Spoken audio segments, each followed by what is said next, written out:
સુરતમાં શ્વાનનો આતંક યથાવત જોવા મળ્યો છે, જ્યાં 4 વર્ષની બાળકીનો શ્વાને ભોગ લીધો છે। પાંડેસરા સ્થિત સિદ્ધાર્થનગર નજીકનો આ બનાવ કે જ્યાં બાળકી ઘર નજીક રમતા રમતા ગુમ થઈ ગઈ હતી। નજીકમાં આવેલી વાડીમાંથી આ બાળકી મળી આવી, જ્યાં મધ્યપ્રદેશના પરિવાર પર આપ તૂટી પડ્યું। માસૂમ બાળકી નવી સિવિલ હોસ્પિટલ ખસેડવામાં આવી, જ્યાં ફરજ પરના હાજર તબીબોએ બાળકીને મૃત જાહેર કરી છે।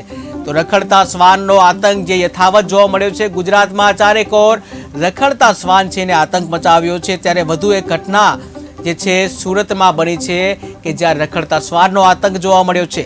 સુરતની ઘટના કે જે સુરતમાં શ્વાનનો આતંક જે છે યથાવત જોવા મળ્યો છે। માત્ર 4 વર્ષની જે બાળકી છે, 4 વર્ષની બાળકીનો ભોગ જે છે શ્વાન દ્વારા લેવાયો કે જ્યાં સુરતના પાંડેસરા સ્થિત સિદ્ધાર્થનગર નજીકનો આ બનાવ છે કે જ્યાં એક 4 વર્ષની જે માસૂમ બાળકી છે, આ બાળકી ઉપર શ્વાને હુમલો કર્યો હતો। તો બાળકી ઘર નજીક રમતા રમતા ગુમ થઈ ગઈ હતી અને નજીકમાં આવેલી વાડી વિસ્તાર છે, નજીકમાં આવેલી જે વાડીમાંથી આ બાળકી મળી આવી હતી।